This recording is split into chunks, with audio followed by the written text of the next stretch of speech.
रोहिणी आचार्य ने कहा है कि 5 सालों में एक बार भी आप सारण के लोगों के पास नहीं गया और बेवकूफ बनाने का काम किया है।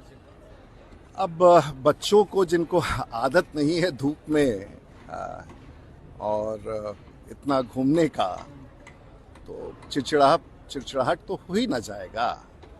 अब आप लोग भी इतना कठिन कठिन सवाल पूछ देते हैं तो इतना भर तो माफ़ किया जाता है। और बस इतना ही खाली याद कराना चाहेंगे कि हम कितनी बार छपड़ा गए ना गए, लेकिन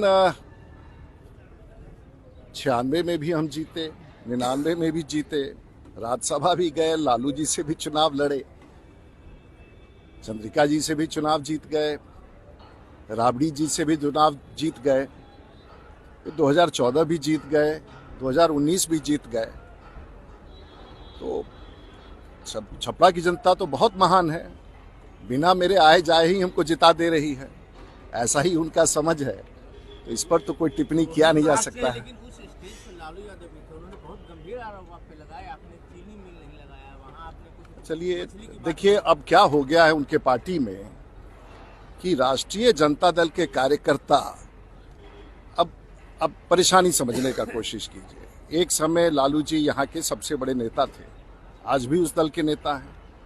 अब हो क्या रहा है कि सबके मन में राजीव प्रताप रूडी की जीत, आश्वस्त, लोगों का समर्थन, प्रधानमंत्री का चेहरा, उसमें हो क्या रहा है कि उनके दल के अपने ही वरिष्ठ लोग जो चुनाव प्रबंधन देख रहे हैं, वो इतना ज्यादा सबके मन में राजीव प्रताप रूडी, नरेंद्र मोदी है कि भाषण देते देते कह जाते हैं कि बड़ी बहुमत के साथ रोहिणी आचार्य को हराना है।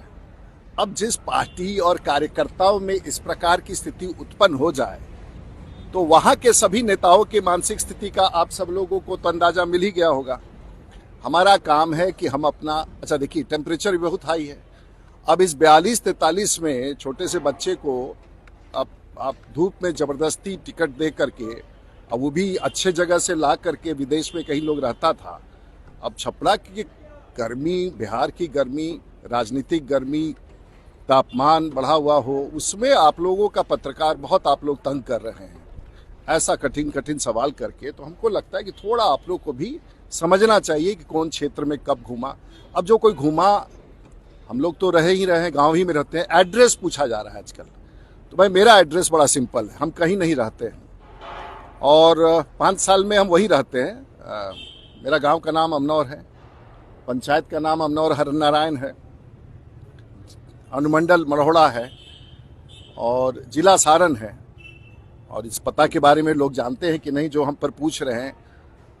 तो जिनका पता ही नहीं अभी तक पता हो कि चुनाव के पहले का पता क्या था और चुनाव के बाद का पता क्या रहेगा, तो संकट तो बहुत गहरा है।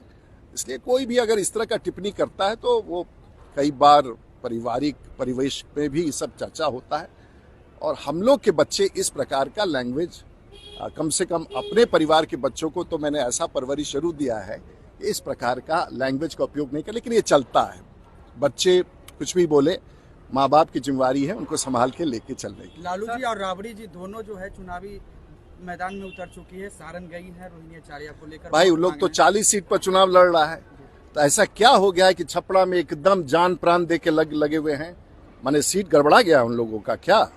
पता लगाना होगा कि इतना ज्यादा बेचैनी। तो भाई लालू जी एक जमाने में, अभी भी एक लोग कहता है कि वो सबसे ताकतवर है, तो जैसे उनका चेहरा दिखता है ना तो लोग को याद आ जाता है वो कार्यकाल, वो समय, वो जो पूरा भयावह वातावरण जो बिहार का था। हमको लगता है कि कहीं ना कहीं गड़बड़ हो गया है। कल तेजस्वी के सभा में चिराग पासवान की मां को लेकर जो है जिस तरीके से बातें कही गई, देखिए मुझे लगता है कि जो परवरिश है, जो सभ्यता है, बिहार के लोग क्यों राष्ट्रीय जनता दल से नफरत करते हैं? इसी वातावरण से डरते हैं। और सामाजिक समीकरण के नाम पर जो ज्यादती उनके द्वारा, उनके पार्टी के द्वारा किया गया है वो जन जाहिर है। तो अब व्यक्तियों पर प्रहार करना, तो मुझे लगता है कि अब उनकी उपस्थिति नगण्य है और बहुत बुरी हार की तरफ राष्ट्रीय जनता दल और कांग्रेस बिहार की तरफ बिहार में बढ़ रही है। कांग्रेस के बड़े दिग्गज नेता हैं मल्लिकार्जुन खड़गे, आज वो आए हैं, कल राहुल गांधी भी आ रहे हैं। अब यात्रा तो पता नहीं उनका कहां से शुरू हुआ था और कहां अंत हुआ, और आगे भी अंत क्या है वो सबको स्पष्ट है। अब कांग्रेस के नेता कहाँ जा रहे हैं, कहाँ आ रहे हैं, लेकिन उनको रिसीव करने के लिए कुछ लोग हैं कि नहीं, एक बड़ा सवाल है।